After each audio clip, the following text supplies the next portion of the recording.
माननीय सदस्यगण, सभी का नमस्कार।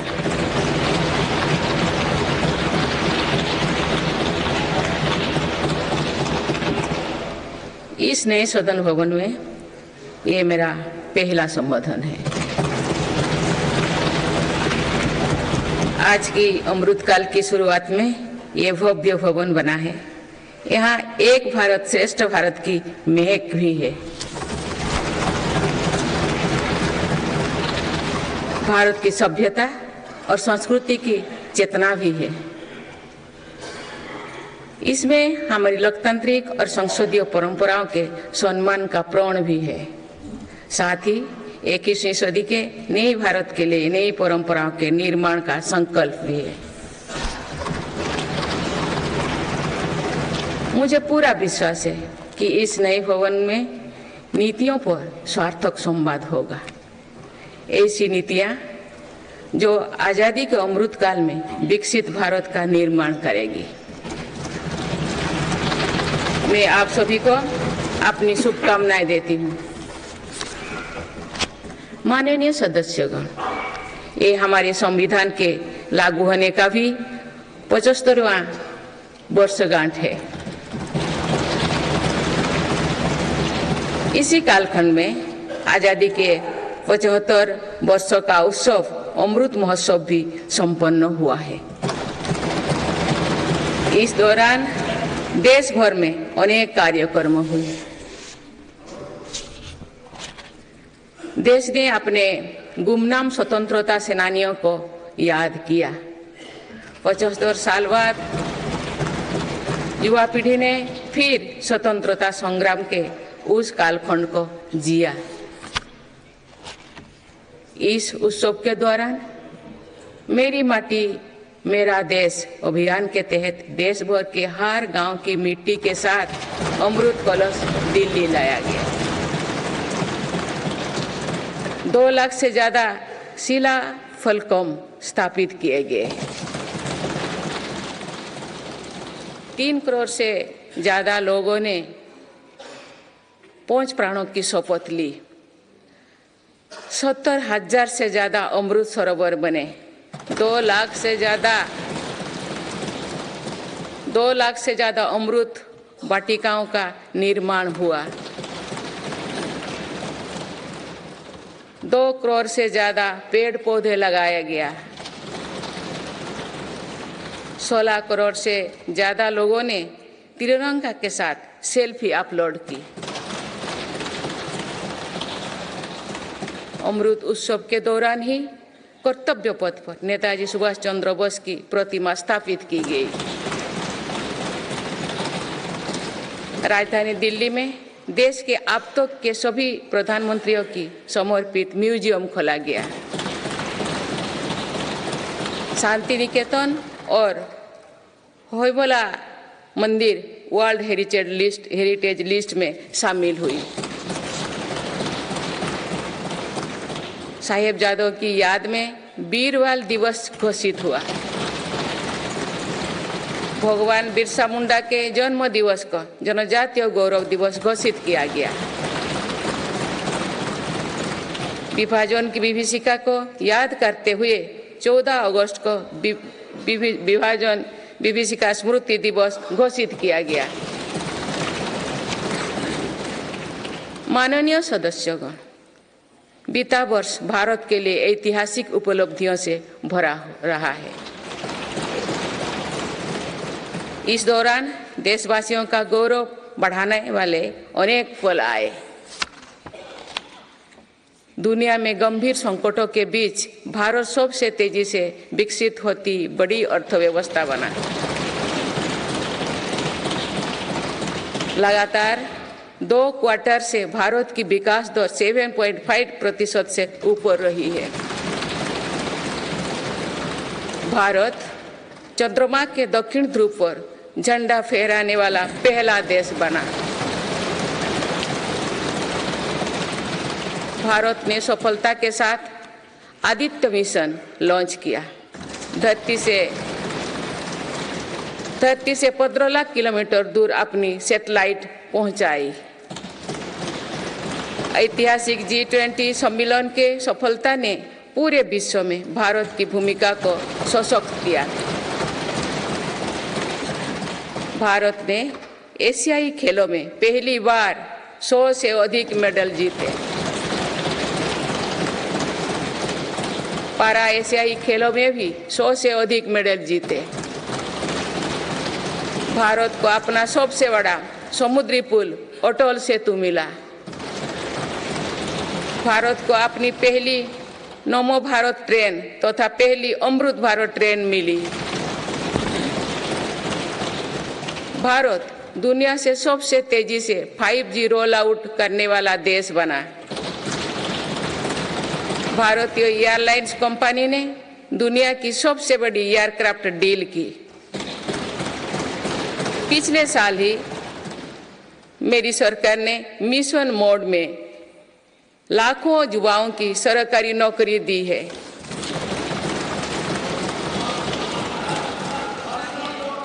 माननीय सदस्यगण, बीते 12 महीने में मेरी सरकार अनेक महत्वपूर्ण विधेयक लेकर भी आए। ये विधेयक आप सभी संसद सदस्यों के सहयोग से आज कानून बन चुके हैं। ये ऐसे कानून हैं जो विकसित भारत के संकल्पों की सिद्धि का मजबूत आधार है। तीन दशक बाद नारी शक्ति बंधन अधिनियम पारित करने के लिए मैं आपकी सराहना करती हूँ।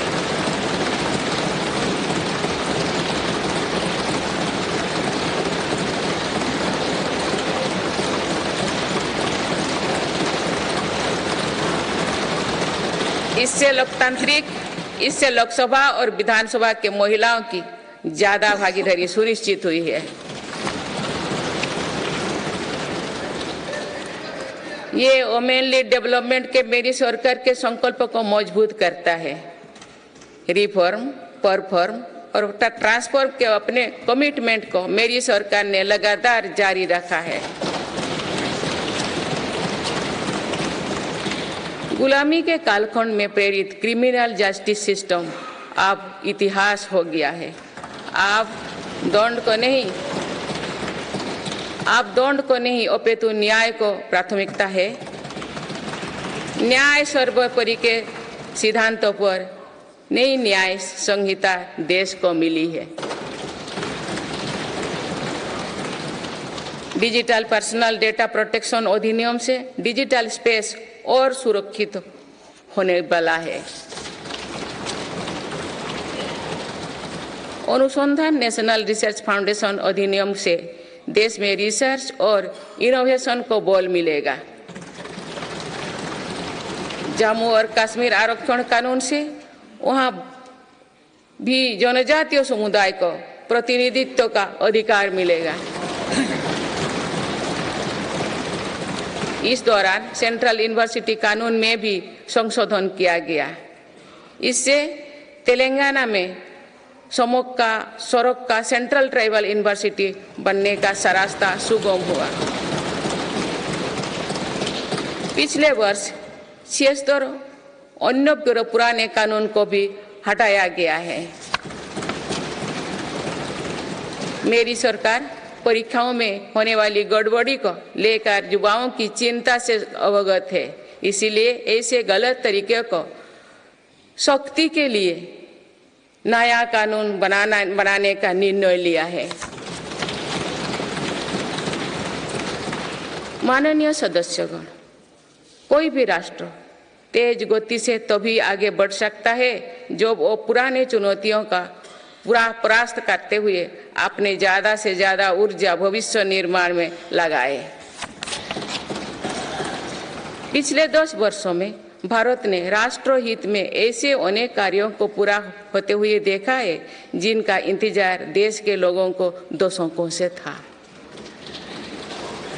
राम मंदिर के निर्माण की आकांक्षा सदियों से थी, आज ये सोच हो चुका है।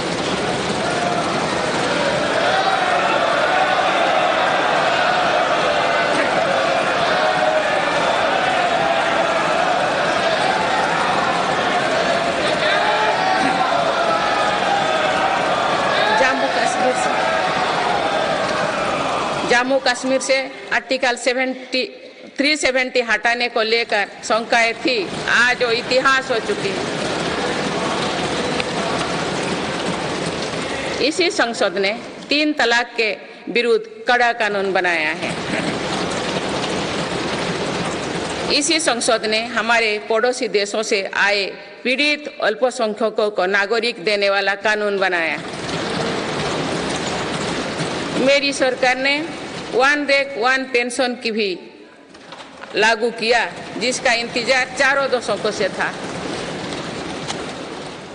ओआरओपी लागू होने के बाद अब तो पूर्व सैनिकों को लगभग 1 लाख करोड़ रुपए मिल चुकी है। भारतीय सेना में पहली बार चीफ ऑफ डिफेंस स्टाफ की नियुक्ति भी हुई है। माननीय सदस्यगण, उत्कलमणि पंडित गोपबंधु दास की अमर पंक्तियां असीम राष्ट्र प्रेम की भावना का सदा संचार करती है। उन्होंने कहा था, मिशु मोर देह ए देश माटी रे, देशवासी चली जानतु पिठी रे, देशर स्वराज्य पथे जेते गाड़ पुरु तोही गड़ी मोर मांस हाड़। अर्थात मेरा शरीर इस देह की माटी के साथ मिल जाए, देशवासी मेरी पीठ पर से चलते चल जाए, देश के स्वराज पथ में जितनी भी खाइयां हैं वे मेरी हाड़ मांग से फट जाए।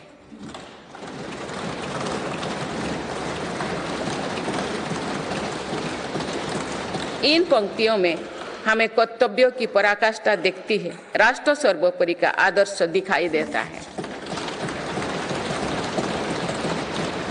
ये उपलब्धियां जो आज देख रही है वो बीते 10 वर्षों की साधना का विस्तार है।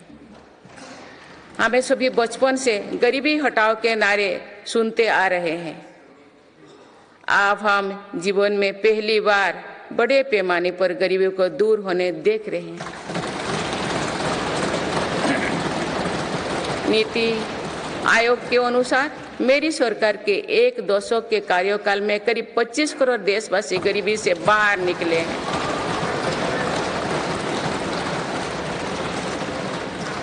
यह है प्रत्येक गरीब में नया विश्वास जगाने वाली बात है। जो 25 करोड़ लोगों की गरीबी दूर हो सकती है तो उसकी भी गरीबी दूर हो सकती है। आज अर्थव्यवस्था के विभिन्न आयामों को देखें तो ये विश्वास बढ़ता है कि भारत सही दिशा में तथा सही निर्णय लेते हुए आगे बढ़ रही है।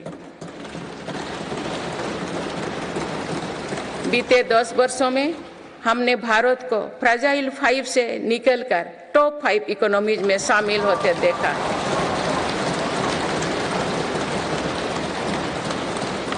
भारत का निर्यात करीब $450 बिलियन से बढ़कर $775 बिलियन से अधिक हो गया है। पहले की तुलना में एफडीआई द्विगुना हुआ है। खादी और ग्रामोद्योग के उत्पादों की बिक्री में 4 गुना से अधिक की वृद्धि हुई है। आईटीआर फाइल करने वाले की संख्या करीब 3.25 करोड़ से बढ़कर लगभग 8.25 करोड़ हो चुकी है और बढ़ोतरी 2 गुना से भी कहीं अधिक है।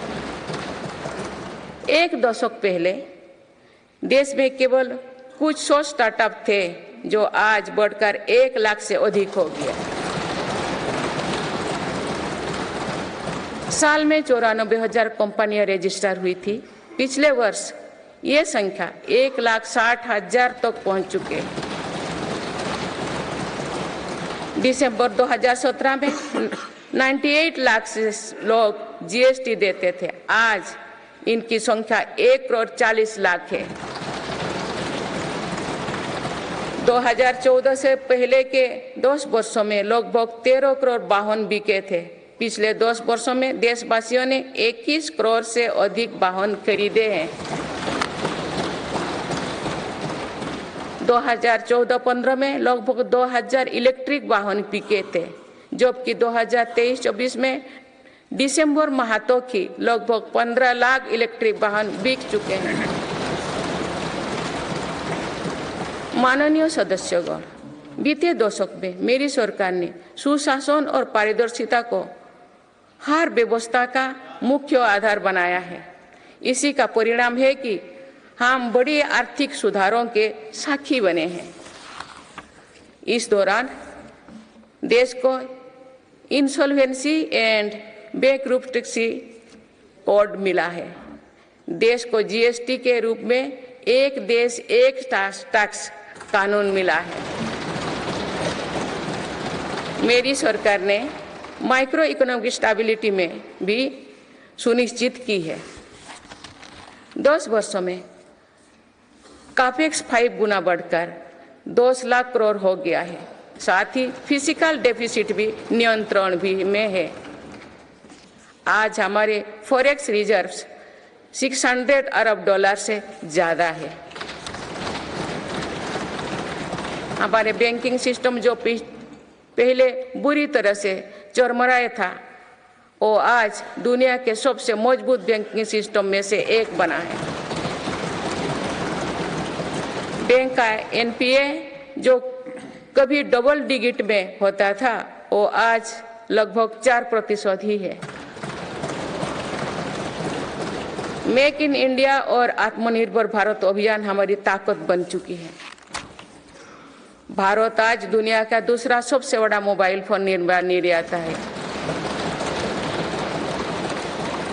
पिछले एक दशक के दौरान मोबाइल फोन मैन्युफैक्चरिंग में 5 गुना बढ़ोतरी हुई है। कुछ साल पहले भारत खिलौना आयात करता था, आज मेड इन इंडिया खिलौने निर्यात कर रहा है। भारत का डिफेंस प्रोडक्शन 1 लाख करोड़ रुपए के पार पहुंच चुका है। आज हर भारतीय देश में बने एयरक्राफ्ट कैरियर आईएनएस विक्रांत को देखकर गर्व से भरा हुआ है। लड़ाकू विमान तेजस अब हमारी वायुसेना की ताकत बन रहे हैं। C295 ट्रांसपोर्ट एयरक्राफ्ट का निर्माण भारत में होने जा रहा है। आधुनिक एयरक्राफ्ट इंजन भी भारत में बनाया जाएगा। उत्तर प्रदेश और तमिलनाडु में डिफेंस कॉरिडोर का विकास हो रहा है। मेरी सरकार ने डिफेंस सेक्टर में निजी क्षेत्रों की भागीदारी सुनिश्चित की है। स्पेस सेक्टर को भी हमारी सरकार ने युवा स्टार्टअप्स के लिए खोल दिया है। माननीय सदस्यगण, मेरी सरकार वेल्थ क्रिएटर का सम्मान करती है तथा भारत के प्राइवेट सेक्टर के सामर्थ्य पर विश्वास करती है। भारत में बिजनेस करना आसान हो, इसके लिए उपयुक्त माहौल रहे, इस पर भी मेरी सरकार लगातार काम कर रही है। ईज ऑफ डूइंग बिजनेस में लगातार सुधार हो रहा है। बीते कुछ वर्षों में 40,000 से ज्यादा कॉम्प्लायंस को हटाया जा या सरल किया गया है। कंपनीज एक्ट तथा लिमिटेड लायबिलिटी पार्टनरशिप एक्ट में 63 प्रावधानों को अपराध की सूची में बाहर किया गया है। जौन विश्वास अधिनियम द्वारा 183 प्रावधानों को अपराध की श्रेणी से बाहर किया गया है। अदालत के बाहर विवादों को सौहार्दपूर्ण समाधान हेतु मध्यस्थता पर कानून बनाया गया है। वन और पर्यावरण विभाग से क्लियरेंस मिलने में जहां 600 दिन लगते थे, वहां आज 75 दिन से भी कम समय लगता है। फेसलेस असेसमेंट योजना से टैक्स व्यवस्था में और पारदर्शिता आई है। माननीय सदस्यगण, हमारे एमएसएमई सेक्टर को भी रिफॉर्म्स का बहुत अधिक लाभ हो रहा है।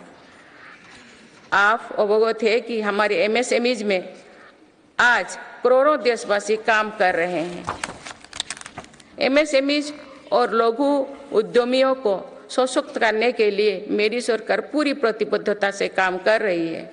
एमएसएमई की परिभाषा का विस्तार किया गया है। नई परिभाषा में निवेश और टर्नओवर को समाहित किया गया है। आज उद्यम और उद्यम असिस्ट पोर्टल पर लगभग 3.5 करोड़ एमएसएमई रजिस्टर्ड है। बीते वर्षों में एमएसएमई के लिए क्रेडिट गारंटी स्कीम के तहत करीब 5 लाख करोड़ की गारंटी स्वीकृति किए गए। ये 2014 से पहले के दशक से 6 गुना अधिक है। माननीय सदस्यगण, मेरी सरकार का एक और बड़ा रिफॉर्म डिजिटल इंडिया का निर्माण है। डिजिटल इंडिया ने भारत में जीवन और बिजनेस दोनों को बहुत आसान बना दिया है। आज पूरी दुनिया मानती है कि ये भारत की बहुत बड़ी उपलब्धि है। विकसित देशों में भी भारत ऐसा डिजिटल सिस्टम नहीं है। गांव में भी सामान्य खरीद बिक्री डिजिटल तरीके से होगी, ये कुछ लोगों की कल्पना से भी परे था। आज दुनिया के कुल रियल टाइम डिजिटल लेन देन का 46% भारत में होता है।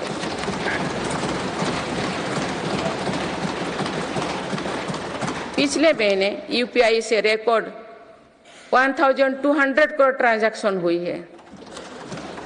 इसके तहत 18 लाख करोड़ रुपया का रिकॉर्ड लेन देन हुआ है।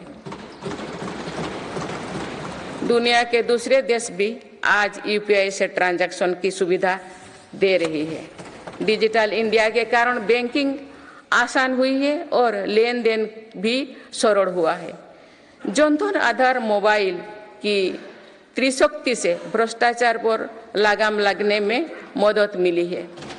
मेरी सरकार अब तक 34 लाख करोड़ रुपया डीबीटी से ट्रांसफर कर चुके हैं।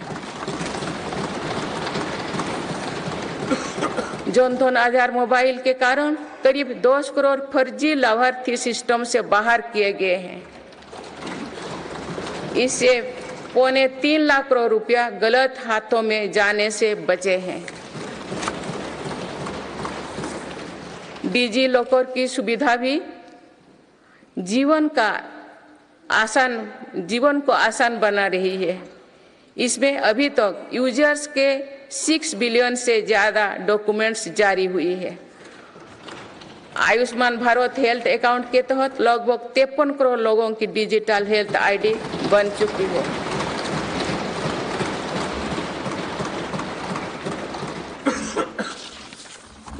माननीय सदस्यगण, डिजिटल के साथ साथ फिजिकल इंफ्रास्ट्रक्चर पर भी रिकॉर्ड निवेश हुई है। आज भारत में ऐसा इंफ्रास्ट्रक्चर बन रहा है जिसका सपना हर भारतीय देखता था। पिछले 10 वर्षों के दौरान गांवों में 4.25 लाख किलोमीटर नई सड़कें बने हुए हैं। नेशनल हाईवे की लंबाई 90,000 किलोमीटर से बढ़कर 1,40,000 किलोमीटर हुई है। 4 लेन नेशनल हाईवे की लंबाई 2.5 गुना बढ़ी है। हाई स्पीड कॉरिडोर की लंबाई 500 किलोमीटर थी, जो आज 4,000 किलोमीटर है। एयरपोर्ट की संख्या 74 से 2 गुना बढ़कर 149 हो चुकी है। देश के बड़े बंदरगाह पर कार्गो हैंडलिंग कैपेसिटी 2 गुना हो गई है। ब्रॉडबैंड इस्तेमाल करने वालों की संख्या में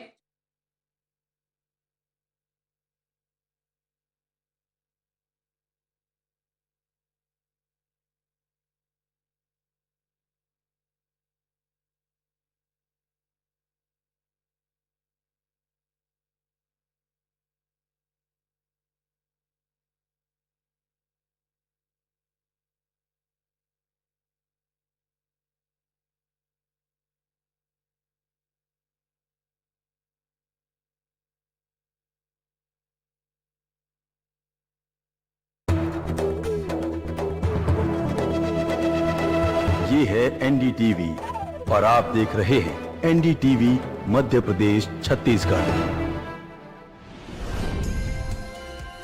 मोहन कैबिनेट की बैठक जारी। बैठक में कई अहम प्रस्तावों पर लग सकती है मोहर। बैठक से पहले राजभवन में मंत्रियों ने किया ब्रेकफास्ट। सीएम मोहन यादव ने मंत्रियों को सौंपी अपने विभागों की जिम्मेदारी। बजट सत्र के लिए जिम्मेदारी सौंपी। सदन में सीएम के विभागों से संबंधित सवालों का जवाब देंगे मंत्री।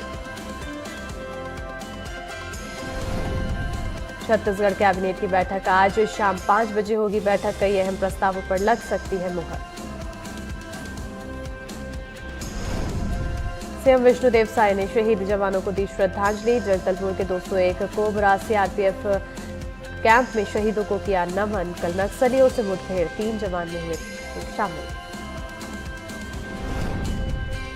छत्तीसगढ़ में धान खरीदी की बढ़ाई गई तारीख। अब 4 फरवरी तक धान बेच सकेंगे किसान। आज खत्म हो रही है धान बेचने की समय सीमा। प्रायोजक है मुल्तानी कूका कफ सिरप, ताकि बदलते मौसम के साथ आप ना बदलें।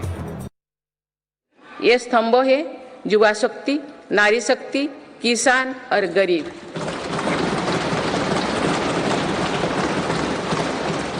देश के हर हिस्से, हर समाज में इन सभी की स्थिति और सपने एक जैसे ही है।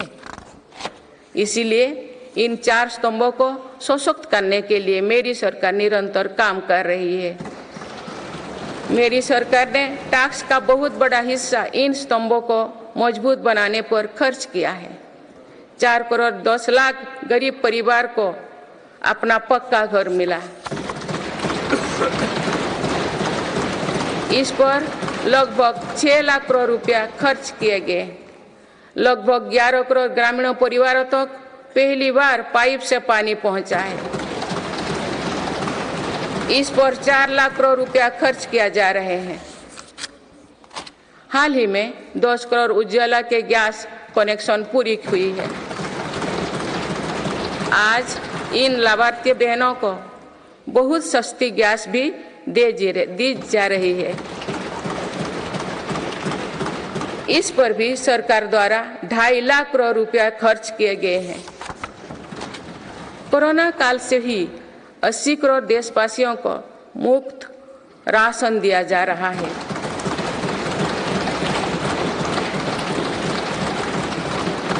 अब इसे आने वाले 5 वर्षों के लिए आगे बढ़ाया गया है। अब इस पर 11 लाख करोड़ रुपया और खर्च होने का अनुमान है। मेरी सरकार का प्रयास है कि हर योजना का तेजी से सैचुरेशन हो, कोई भी लाभार्थी वंचित ना रहे। इसके लिए 15 नवंबर से विकसित भारत संकल्प यात्रा चल रही है। अभी तक इस यात्रा से करीब 19 करोड़ देशवासी जुड़ चुके हैं। माननीय सदस्यगण, बीते वर्ष में विश्व ने 2 बड़े युद्ध देखे और कोरोना जैसे वैश्विक महामारी का सामना किया। ऐसे वैश्विक संकटों के बावजूद मेरी सरकार ने देश में महंगाई को काबू में रखा, सामान्य भारतीयों का बोझ नहीं बढ़ने दिया।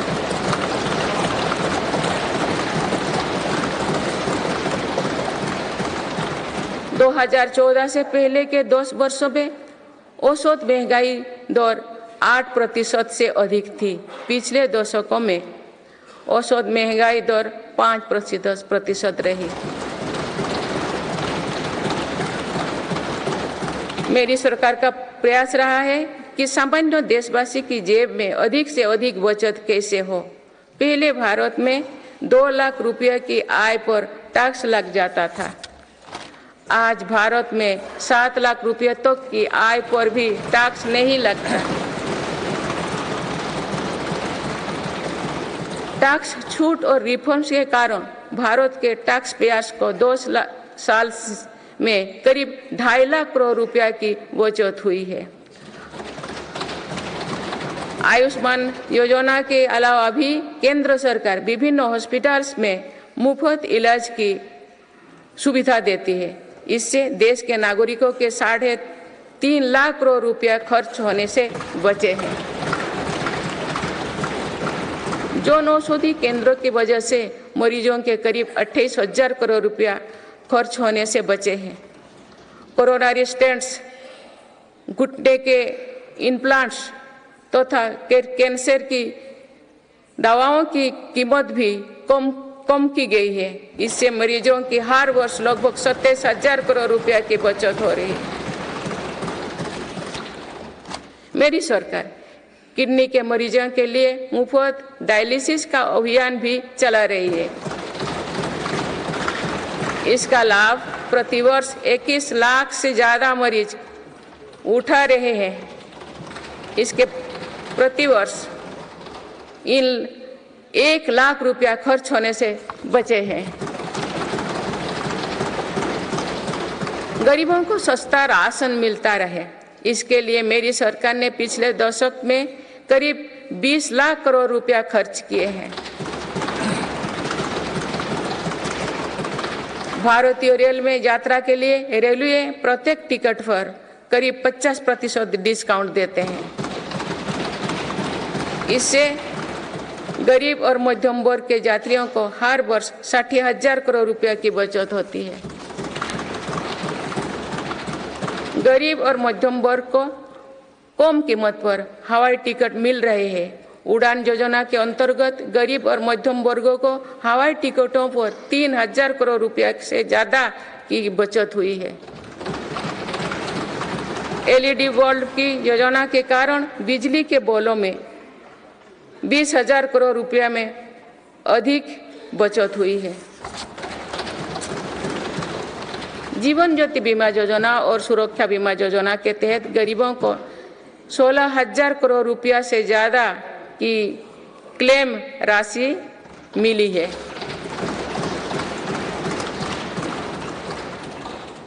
माननीय सदस्यगण, नारी शक्ति का सामर्थ्य बढ़ाने के लिए मेरी सरकार हर स्तर पर काम कर रही है। इस वर्ष की गणतंत्र दिवस परेड भी नारी शक्ति के लिए समर्पित थी।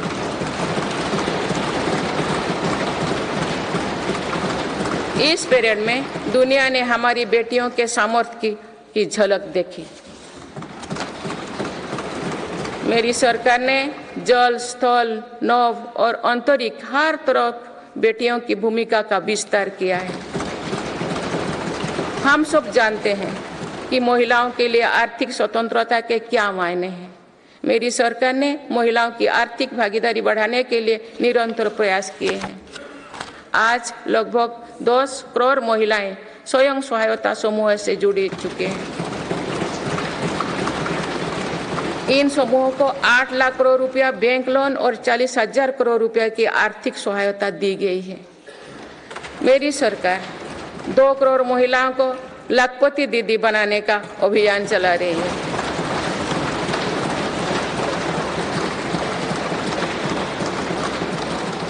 नमो ड्रोन दीदी योजना के तहत समूहों को 15,000 ड्रोन उपलब्ध कराए जा रहे हैं। मातृत्व अवकाश 12 सप्ताह से बढ़ाकर 26 सप्ताह करने से देश की लाखों महिलाओं को बहुत मदद मिली है। मेरी सरकार ने महिलाओं की पहली बार सशस्त्र बलों में परमानेंट कमीशन दिया गया है। पहली बार सैनिक स्कूलों और राष्ट्रीय रक्षा अकादमी में महिला कैडेट्स के प्रवेश दिया गया है। आज महिलाएं फाइटर पायलट भी है और नौसेना के जहाज को भी पहली बार कमांड कर रहे हैं।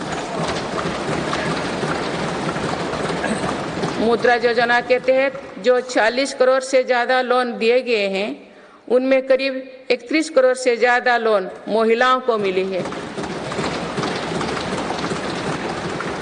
इस योजना से लाभ लेकर करोड़ों महिलाओं ने स्वरोजगार शुरू किए हैं। माननीय सदस्यगण, मेरी सरकार आज खेती को अधिक लाभकारी बनाने पर बल दे रही है। हमारा ये प्रयास है कि खेती में लागत कम हो और लाभ अधिक हो। मेरी सरकार ने पहली बार 10 करोड़ से अधिक छोटे किसानों को भी देश की कृषि नीति और योजना में प्रमुखता दी है। पीएम किसान सम्मान निधि के तहत अब तक 2,80,000 करोड़ रुपया किसानों को मिल चुके हैं।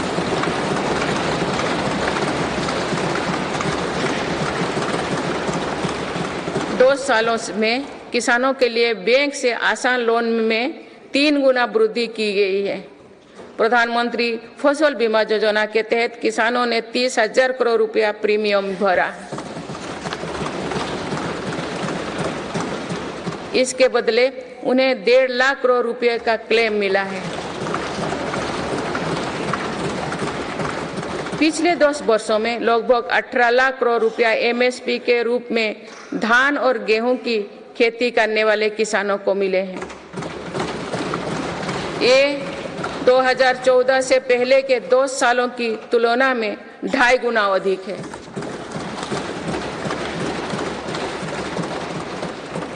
पहले तिलहन और दलहन फसलों की सरकारी खरीदी नहीं की बराबर थी। पिछले दशकों में तिलहन और दलहन की खेती करने वाले किसानों को एमएसपी के रूप में 1.25 लाख करोड़ रुपया मिले हैं।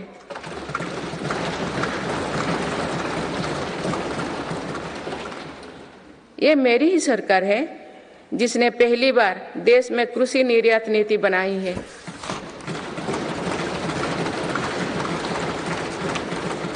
इससे एग्रीकल्चर एक्सपोर्ट 4 लाख करोड़ रुपया तक पहुंचा है। किसानों को सस्ती खाद मिले, इसके लिए 10 सालों में 11 लाख करोड़ रुपया से अधिक खर्च किए गए हैं। मेरी सरकार ने 1.25 लाख से ज्यादा प्रधानमंत्री किसान समृद्धि केंद्र स्थापित किए हैं। अभी तक लगभग 8,000 किसान उत्पादक संघ एफपीओ बनाए जा चुके हैं। मेरी सरकार कृषि में सहकारिता को बढ़ावा दे रहे हैं। इसके लिए देश में पहली बार सहकारिता मंत्रालय बनाया गया है। सरकारी क्षेत्र में दुनिया की सबसे बड़ी अनाज भंडारण योजना शुरू की गई है। जिन गांव में सहकारी समितियां नहीं है, वहां 2 लाख समितियां बनाई जा रही है। मत्स्य पालन क्षेत्र में 38,000 करोड़ रुपया से अधिक की योजनाएं चलाई जा रही है, जिसके कारण मत्स्य उत्पादन पिछले 10 साल में 95 लाख मीट्रिक टन से बढ़कर 175 लाख मीट्रिक टन यानी लगभग 2 गुना हो गया है। इनलैंड फिशरीज का उत्पादन 61 लाख मीट्रिक टन से बढ़कर 131 लाख मीट्रिक टन हो गया है। मत्स्य पालन क्षेत्र में निर्यात भी 30,000 करोड़ रुपया से बढ़कर 64,000 करोड़ रुपया तक यानी 2 गुनी से ज्यादा बढ़ा है। देश में पहली बार पशुपालकों और मछुआरों को किसान क्रेडिट कार्ड का लाभ दिया गया है। पिछले दशकों में प्रति व्यक्ति दूध उपलब्धता 40% बढ़ी है। पशुओं को खुरपका और मुंहपका बीमारियों से बचाने के लिए पहली बार मुफ्त टीकाकरण अभियान चल रहा है। अब तक 4 चरणों में 50 करोड़ से ज्यादा टीका पशुओं की दिए जा चुके हैं। माननीय सदस्यगण, जनकल्याण की ये जितनी भी योजनाएं हैं, ये सिर्फ सुविधाएं भर नहीं है, इसका देश के नागरिकों के पूरे जीवन चक्र पर सकारात्मक असर पड़ रहा है। विभिन्न सरकारी और गैर सरकारी संस्थाओं द्वारा मेरी सरकार की योजनाओं के प्रभावों का अध्ययन किया गया है। इसके परिणाम बहुत ही प्रभावकारी है और गरीबी से लड़ रहे दुनिया के हर देश को प्रेरित कर रहने वाले हैं। बीते वर्षों में विभिन्न संस्थाओं के अध्ययन में सामने आया है कि 11 करोड़ शौचालयों के निर्माण और खुले में शौच बंद होने से अनेक बीमारियों की रोकथाम हुई है। इससे शहरी क्षेत्र के हर गरीब परिवार को इलाज पर प्रति वर्ष 60,000 रुपया तक की बचत हो रही है। पाइप से शुद्ध पेयजल मिलने से भी प्रति वर्ष लाखों बच्चों की जान बच रही है। पीएम आवास योजना पर हुई अध्ययन के अनुसार पक्के घर से परिवार की सामाजिक प्रतिष्ठा और गरिमा बढ़ी है।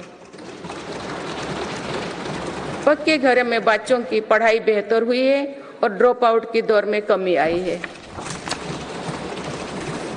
प्रधानमंत्री सुरक्षित मातृत्व अभियान के वजह से आज देश में 100% संस्थागत प्रसव हो रही है। इस वजह से माता मृत्यु दर में भी भारी गिरावट आई है। एक और अध्ययन के अनुसार उज्ज्वला योजना के लाभार्थी परिवारों में गरीब बीमारी की घटनाओं में कम आई है। माननीय सदस्यगण, मेरी सरकार मानव केंद्रित विकास पर बल दे रही है। हमारे लिए हर नागरिक की गरिमा सर्वोपरि है। यही सामाजिक न्याय की हमारी अवधारणा है। भारत के संविधान के हर अनुच्छेद का संदेश भी यही है। हमारे यहाँ लंबे समय तक सिर्फ अधिकारों पर चर्चा होती थी। हमने सरकार के कर्तव्यों पर भी बल दिया। इससे नागरिकों में भी कर्तव्य भाव जागा। आज अपने अपने कर्तव्य के पालन से हर अधिकार की गारंटी का भाव जागृत हुआ। मेरी सरकार ने उनकी भी सूद ली है जो अब तो विकास की धारा से दूर रहे हैं।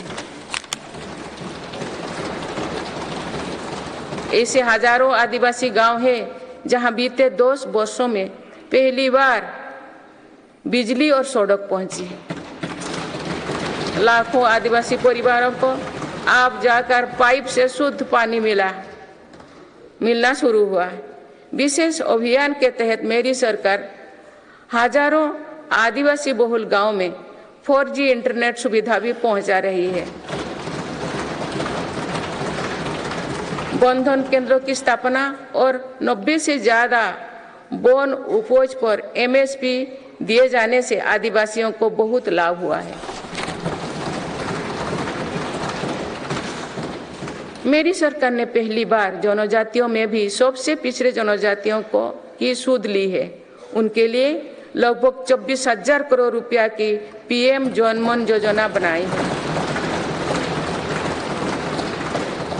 आदिवासी परिवारों में अनेक पीढ़ियां सिकल सेल एनीमिया में पीड़ित रही है। पहली बार इसके लिए राष्ट्रीय मिशन शुरू किया गया है।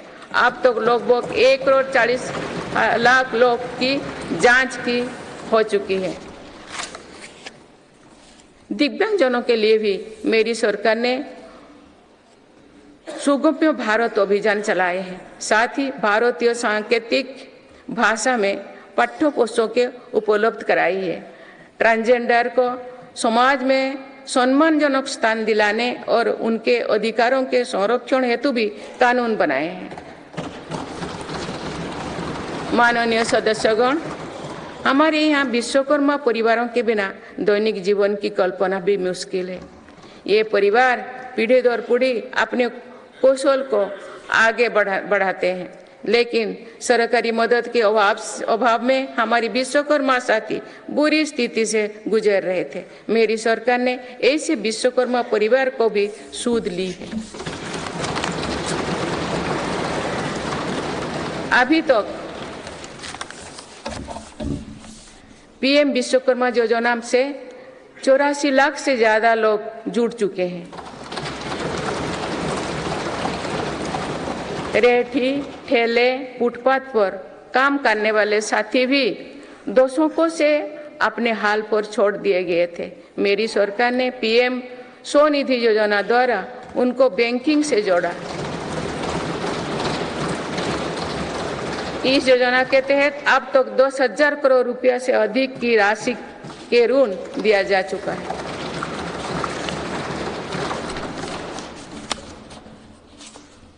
सरकार ने इन पर भरोसा करते हुए बिना कोलेटरल के ऋण दिया है। इस भरोसे के मजबूत करते हुए अधिकांश लोगों ने ऋण भी वापस किया है, अगली किस्त का भी लाभ उठाया है।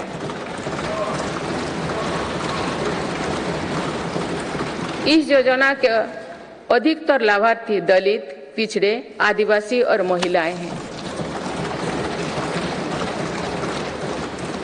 माननीय सदस्यगण, सबका साथ, सबका विकास, सबका विश्वास और सबका प्रयास के मंत्र पर चल रही मेरी सरकार समाज के हर वर्ग को उचित अवसर देने में जुटी है। पहली बार सामान्य वर्ग के गरीबों को आरक्षण की सुविधा दी गई है। मेडिकल में ग्रेजुएशन और पोस्ट ग्रेजुएशन के लिए ओबीसी के केंद्रीय कोटे के तहत दाखिली में 27% आरक्षण सुनिश्चित किया गया है।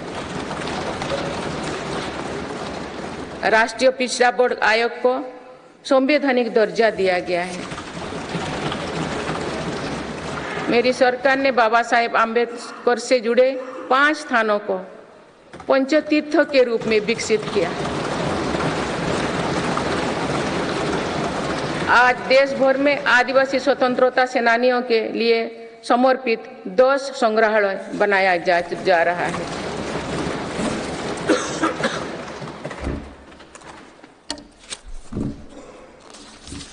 माननीय सदस्यगण, मेरी सरकार ने ऐसे क्षेत्रों की भी पहली बार विकास से जोड़ा है जो दशकों तक उपेक्षित रहे। हमारी सीमाओं से सटे गांवों को देश का अंतिम गांव माना जाता था। मेरी सरकार ने उन्हें देश का पहला गांव बनाया है।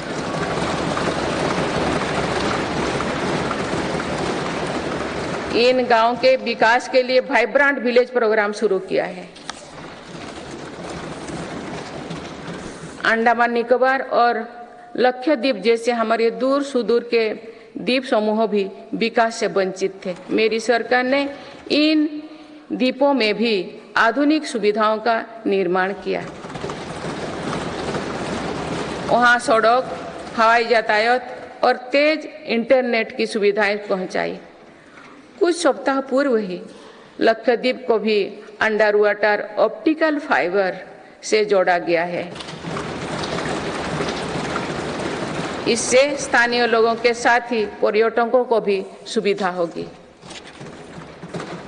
मेरी सरकार द्वारा आकांक्षा जिला कार्यक्रम के तहत देश के 100 से अधिक जिलों में विकास का प्राथमिकता दी गई है। इस कार्यक्रम की सफलता को देखते हुए मेरी सरकार ने आकांक्षा ब्लॉक कार्यक्रम भी शुरू किया है। इससे देश के उन ब्लॉक्स में विकास पर विशेष जोर दिया जा रहा है जो पीछे छूट गए हैं।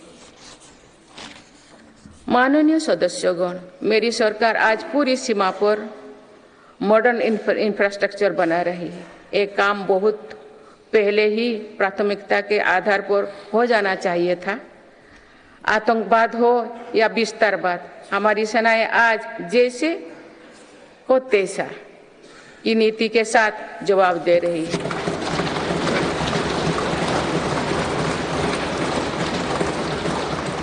आंतरिक शांति के लिए मेरी सरकार के प्रयासों के सार्थक परिणाम हमारे सामने हैं।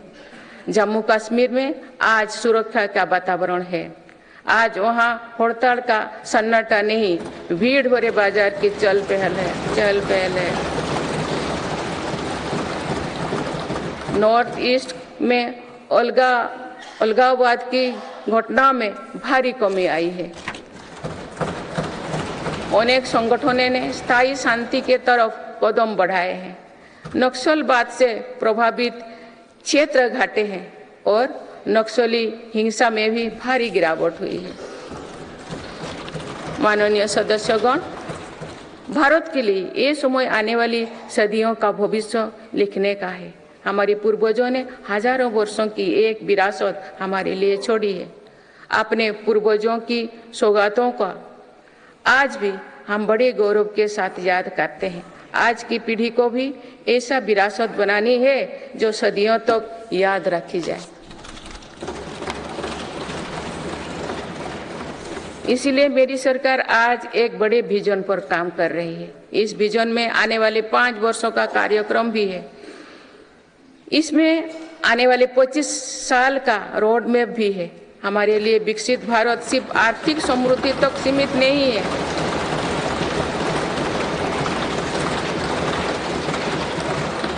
हमारे लिए विकास भारत सिर्फ आर्थिक समृद्धि तक सीमित नहीं है, हम सामाजिक, सांस्कृतिक और सामरिक ताकत को भी उतना ही महत्व देते हैं।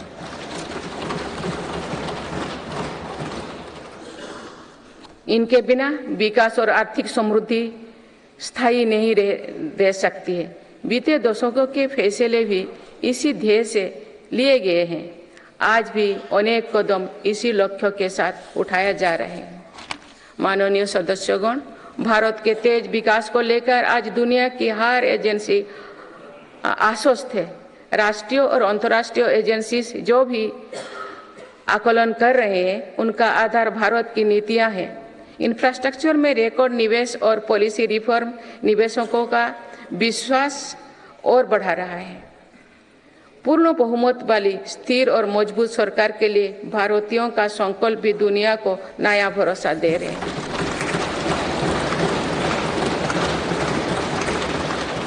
आज दुनिया को विश्वास है कि भारत ही ग्लोबल सप्लाई चेन को सशक्त कर सकता है। इसलिए भारत भी आज इसके लिए बड़े कदम उठा रहे हैं। देश में एमएसएमई का एक मजबूत नेटवर्क बनाया जा रहा है। मेरी सरकार ने 14 सेक्टर्स के लिए पीएलआई योजनाएं शुरू किए हैं। इसके तहत अभी तक लगभग 9 लाख करोड़ रुपया का उत्पादन हो चुका है। इससे देश में रोजगार और स्वरोजगार के लाखों नए अवसर बने। पीएलआई से इलेक्ट्रॉनिक्स, फार्मा, फूड प्रोसेसिंग और मेडिकल डिवाइस के सेक्टर में भी लाभ हो रहा है। मेडिकल डिवाइस से जुड़े दर्जनों प्रोजेक्ट्स में उत्पादन शुरू हो चुका है। मेरी सरकार ने देश में 3 बल्क ड्रग पार्क भी बनाए हैं। माननीय सदस्यगण, आज मेड इन इंडिया एक ग्लोबल ब्रांड बन चुका है। मेक इन इंडिया को लेकर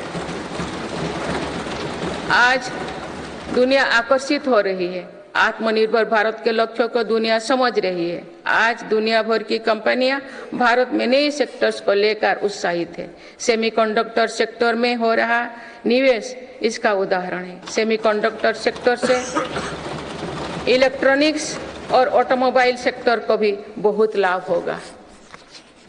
मेरी सरकार आज ग्रीन मोबिलिटी को बहुत प्रोत्साहित दे रही है।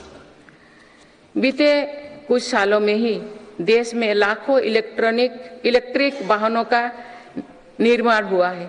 अब तो हम भारत में ही बड़े हवाई जहाज की मैन्युफैक्चरिंग के लिए भी कदम बढ़ा चुके हैं। आने वाले समय में मैन्युफैक्चरिंग सेक्टर्स में करोड़ों नए रोजगारों का सृजन होगा। माननीय सदस्यगण, विश्व में आज ऐसे उत्पादों को विशेष मांग है जो पर्यावरण के अनुकूल है। इसलिए मेरी सरकार जीरो इफेक्ट जीरो डिफेक्ट पर बल दे रही है। आज ग्रीन एनर्जी पर हमारा बहुत फोकस है। 10 वर्षों में नॉन फॉसिल फ्यूल पर आधारित ऊर्जा क्षमता 81 गीगावाट से बढ़कर 188 गीगावाट हो चुकी है। इस दौरान सोलर पावर कैपेसिटी में 26 गुना बढ़ोतरी हुई है। इसी तरह विंड पावर कैपेसिटी 2 गुनी हो चुकी है। रिन्यूएबल एनर्जी इंस्टॉल कैपेसिटी की दृष्टि से हम दुनिया में 4थे नंबर पर हैं। विंड पावर कैपेसिटी में भी हम 4थे नंबर पर हैं। सोलर पावर कैपेसिटी में हम 5वें नंबर पर हैं। भारत में 2030 तक अपनी स्थापित क्षमता का 50% नॉन फॉसिल फ्यूल में से भरा करने का लक्ष्य रखा है। बीते 10 वर्षों में 11 नए सोलर पार्क बन चुके हैं। 9 सोलर पार्क्स पर आज काम चल रहा है। कुछ दिन पहले ही घर की छत पर सोलर एनर्जी उपलब्ध कराने के लिए एक नई योजना घोषित की गई है।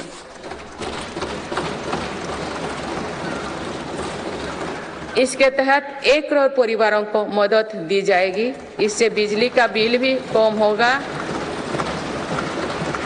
और अतिरिक्त बिजली की खरीद विद्युत बाजार में की जाएगी।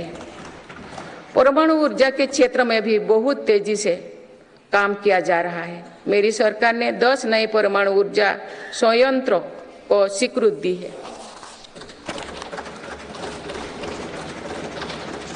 हाइड्रोजन एनर्जी के क्षेत्र में भी भारत तेज गति से आगे बढ़ रहा है। हम अभी तक लद्दाख और दमन दीव में 2 प्रोजेक्ट शुरू कर चुके हैं। मेरी सरकार ने इथेनॉल के क्षेत्र में अभूतपूर्व काम किया है। देश 12% इथेनॉल ब्लेंडिंग का लक्ष्य हासिल कर चुका है। बहुत ही जल्द 20% इथेनॉल ब्लेंडिंग का टारगेट भी पूरा होने वाला है। इससे हमारे किसानों की आय बढ़ेगी। अभी तक सरकारी कंपनियां 1 लाख करोड़ रुपया से ज्यादा का इथेनॉल खरीद चुकी हैं। इन सारे प्रयासों से अपनी ऊर्जा जरूरतों के लिए विदेशों पर निर्भरता कम होगी। कुछ दिन पहले ही बंगाल की खाड़ी में एक नया ब्लॉक में तेल उत्पादन शुरू हुआ है। ये देश के लिए एक बड़ी सफलता है। माननीय सदस्यगण, धरती पर महत्वपूर्ण खनिजों की मात्रा सीमित है, इसीलिए मेरी सरकार सर्कुलर इकोनॉमी को प्रोत्साहित कर रही है। भारत की पहली व्हीकल स्क्रैपेज पॉलिसी का लक्ष्य भी है। गहरे समुद्रों में खनिजों की संभावनाओं को तलाशना भी जरूरी है। इसी लक्ष्य के साथ डीप ओशन मिशन शुरू किया है। इस मिशन में अपने समुद्री जनजीवन के बारे में हमारी समझ भी बेहतर होगी। भारत का समुद्रयान इस क्षेत्र में शोध कर रहा है। मेरी सरकार भारत को दुनिया की एक बड़ी स्पेस पावर बनाने में जुटे हैं। ये मानव जीवन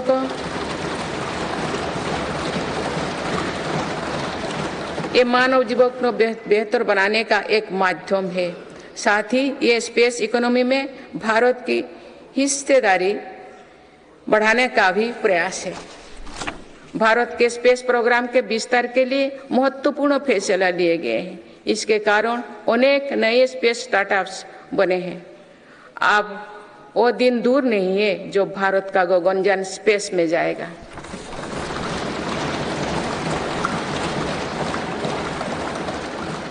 माननीय सदस्यगण, मेरी सरकार ने भारत को दुनिया के अग्रणी डिजिटल इकोनॉमीज में से एक बनाया है। इससे करोड़ों युवाओं को रोजगार मिला है। हमारा प्रयास है कि चौथी औद्योगिक क्रांति में भारत दुनिया में सबसे आगे रहे। मेरी सरकार आर्टिफिशियल इंटेलिजेंस मिशन पर काम कर रही है। ये भारत के युवाओं को नए अवसर देगा। ये नए स्टार्टअप्स के लिए संभावनाएं खोलेगा। इससे कृषि, स्वास्थ्य और शिक्षा के क्षेत्र में क्रांतिकारी बदलाव आएगी। मेरी सरकार ने नेशनल क्वांटम मिशन भी स्वीकृत किया है। क्वांटम कंप्यूटिंग नए दौर की डिजिटल व्यवस्था बनाएगा। इस क्षेत्र में भारत आगे रहे, इसके लिए काम शुरू हो चुके हैं। माननीय सदस्यगण, मेरी सरकार भारत की युवा शक्ति की शिक्षा और कौशल विकास के लिए निरंतर नए कदम उठा रही है। इसके लिए नई राष्ट्रीय शिक्षा नीति बनाई गई और उसे तेजी से लागू किया जा रहा है। राष्ट्रीय शिक्षा नीति में मातृभाषा और भारतीय भाषाओं में शिक्षा पर बल दिया गया है। इंजीनियरिंग, मेडिकल, कानून जैसे विषयों की पढ़ाई भारतीय भाषा में प्रारंभ कर दी गई है।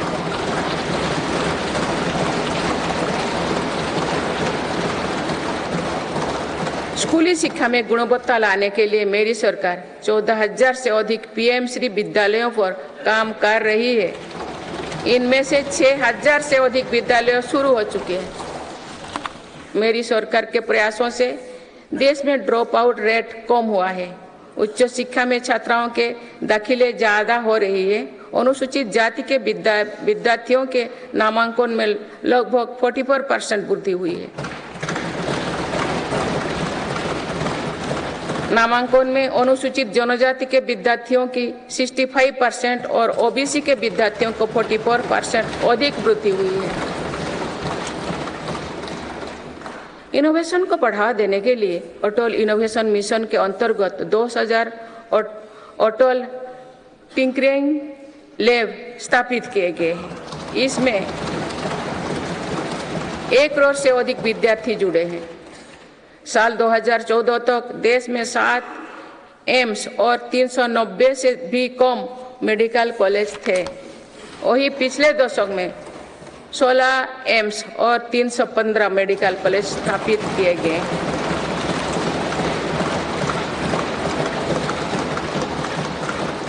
157 नर्सिंग कॉलेज स्थापित किए जा रहे हैं।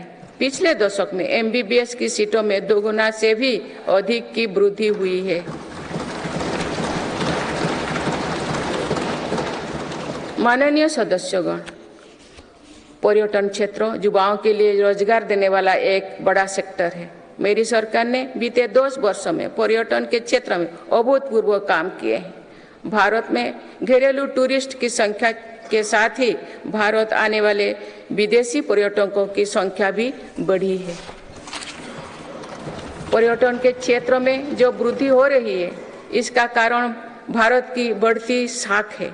आज दुनिया भारत को देखना और जानना चाहती है। इसके अलावा शानदार कनेक्टिविटी विकसित होने के कारण भी पर्यटन का दायरा बढ़ा है। जगह जगह एयरपोर्ट बनने से भी बहुत फायदा हो रही है। नॉर्थ ईस्ट में आज रिकॉर्ड संख्या में टूरिस्ट पहुंच रही है।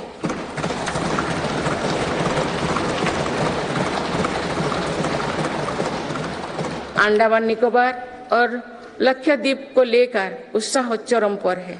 मेरी सरकार ने देश भर में तीर्थ और ऐतिहासिक स्थलों के विकास पर बल दिया है।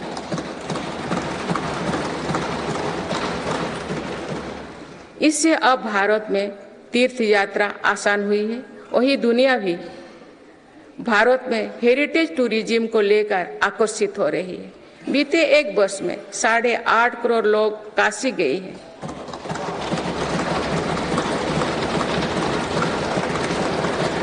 पाँच करोड़ से अधिक लोगों ने महाकाल के दर्शन किए हैं।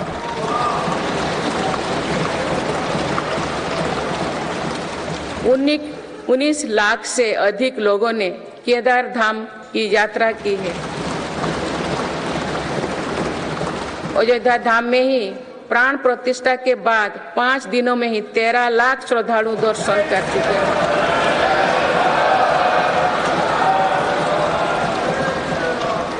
पूर्व पश्चिम उत्तर दक्षिण भारत के हर हिस्से में तीर्थ स्थलों पर सुविधाओं का अभूतपूर्व विस्तार हो रहा है। मेरी सरकार भारत को मीटिंग और प्रदर्शनी से जुड़े सेक्टर में भी अग्रणी बनाना चाहती है। इसके लिए भारत मंडपम और यशोभूमि जैसा इंफ्रास्ट्रक्चर बनाया जा रहा है।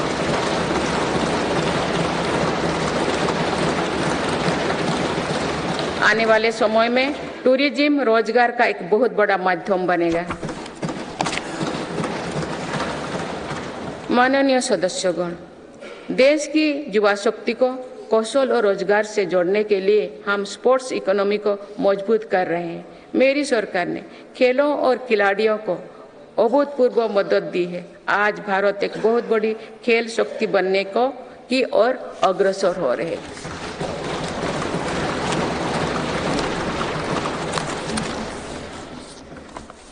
खिलाड़ियों के साथ ही आज हम स्पोर्ट्स से जुड़े दूसरे क्षेत्रों पर भी बल दे रहे हैं। आज नेशनल स्पोर्ट्स यूनिवर्सिटी बन चुकी है। देश में हमने दर्जनों सेंटर ऑफ एक्सीलेंस बनाए हैं। इससे स्पोर्ट्स को एक प्रोफेशन के रूप में चुनने का अवसर युवाओं को मिलेगा।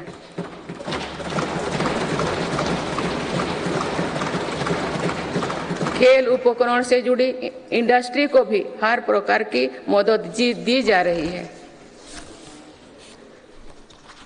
बीते 10 वर्षों में भारत ने अनेक खेलों से जुड़े इंटरनेशनल स्पोर्ट्स इवेंट्स का शानदार आयोजन किया। देश के युवाओं में कर्तव्य बोध और सेवा भाव का विस्तार करने के लिए मेरा युवा भारत संगठन बनाया गया है। अभी तक इस संगठन से लगभग 1 करोड़ युवा जुड़ चुके हैं। माननीय सदस्यगण, संक्रमण काल में एक मजबूत सरकार होने का क्या मतलब होता है, ये हमने देखा है। बीते 3 वर्षों से पूरी दुनिया में उथल-पुथल मची हुई है। दुनिया के अलग अलग हिस्सों में दरार पड़ गए हैं। इस कठिन दौर में मेरी सरकार ने भारत को विश्व मित्र के रूप में स्थापित किया है।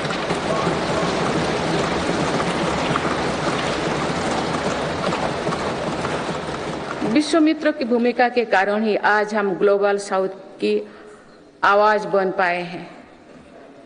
बीते 10 वर्षों में एक और पुरानी सोच को बदला गया है। पहले डिप्लोमेसी से जुड़े कार्यक्रम को दिल्ली के गलियारे तक ही सीमित रखा जाता था। मेरी सरकार ने इसमें भी जनता की सीधी भागीदारी सुनिश्चित की है। इसका एक बेहतरीन उदाहरण भारत द्वारा G20 अध्यक्षता के दौरान देखा गया है।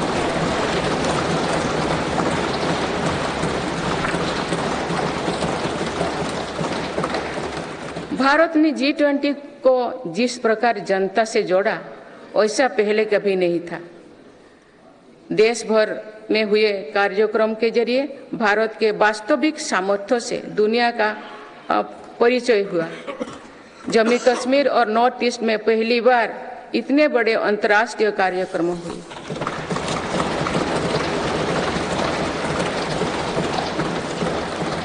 पूरी दुनिया ने भारत में ऐतिहासिक G20 सम्मेलन की प्रशंसा की। ऐसे बंटे हुए माहौलों में भी एकमत से दिल्ली घोषणा पत्र जारी होना ऐतिहासिक है। वुमेन लेड डेवलपमेंट से लेकर पर्यावरण के मुद्दों पर भारत का विजन दिल्ली घोषणा पत्र की नींव बना। हमारे प्रयासों से G20 में अफ्रीकन यूनियन के स्थायी सदस्यता को भी सराहा गया है। इसी सम्मेलन के दौरान Bharat middle east Europe corridor के निर्माण की घोषणा हुई है। ये कॉरिडोर भारत के सामुद्रिक सामर्थ्य को और सशक्त करेगा। ग्लोबल बायोफ्यूल अलायंस का लॉन्च होना भी बहुत बड़ी घटना है। इस प्रकार के कदम वैश्विक समस्याओं के समाधान में भारत की भूमिका का विस्तार कर रहे हैं। माननीय सदस्यगण, मेरी सरकार ने वैश्विक विवादों और संघर्षों के इस दौरे में भी भारत के हितों को मजबूती से दुनिया के सामने रखा है। भारत की विदेश नीति का दायरा आज अतीत की विदेशों से कहीं आगे बढ़ चुका है। आज भारत अनेक वैश्विक संगठनों का सम्मानित सदस्य है। आज आतंकवाद के खिलाफ भारत दुनिया के एक प्रमुख आवाज है।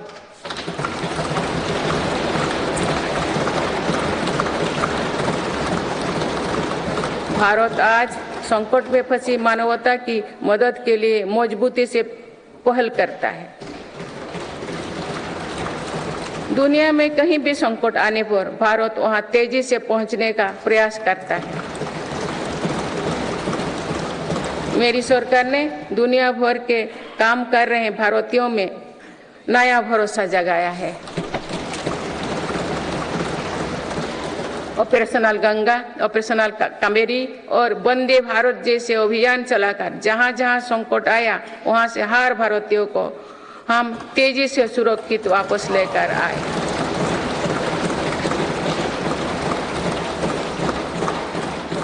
मेरी सरकार ने योग, प्राणायाम और आयुर्वेद की भारतीय परंपरा को पूरी दुनिया तक पहुंचाने के लिए निरंतर प्रयास किए। पिछले वर्ष संयुक्त राष्ट्र संघ के मुख्यालय में 135 देशों की प्रतिनिधित्व ने एक साथ योग किया।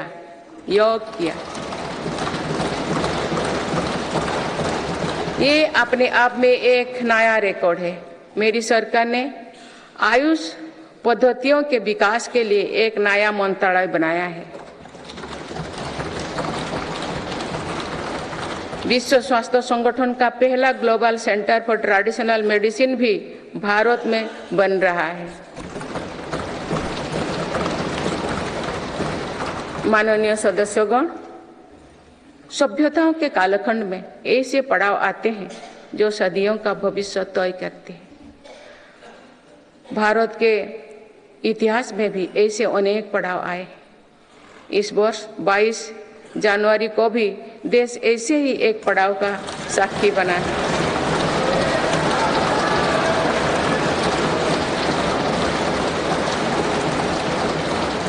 सदियों की प्रतीक्षा के बाद अयोध्या में रामलला अपने भव्य मंदिर में विराजमान।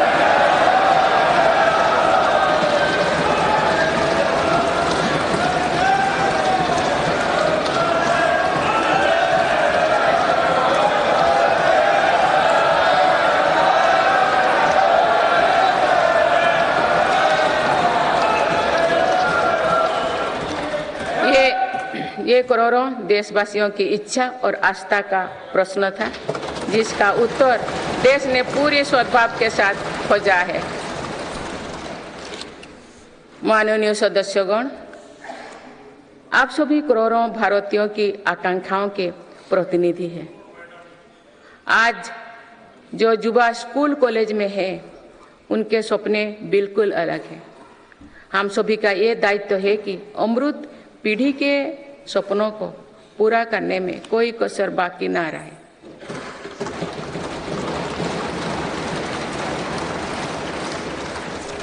विकसित भारत हमारी अमृत पीढ़ी के सपनों को साकार करेगा। इसलिए हम सभी को एक साथ मिलकर संकल्पों की सिद्धि के लिए जुड़ना होगा।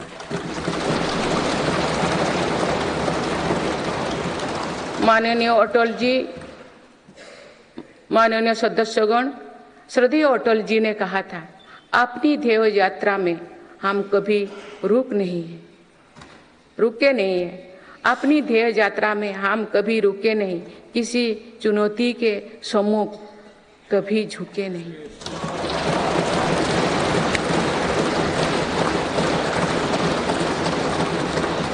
मेरी सरकार 140 करोड़ देशवासियों के सपनों को पूरा करने की गारंटी के साथ आगे बढ़ रही है।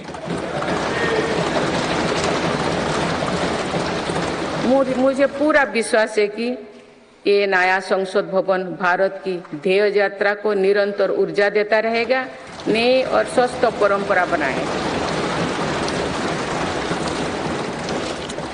वर्ष 2047 को देखने के लिए अपने साथी तो अब इस सदन में नहीं होंगे, लेकिन हमारी विरासत ऐसे होनी चाहिए कि तब की पीढ़ी हमें याद रखे।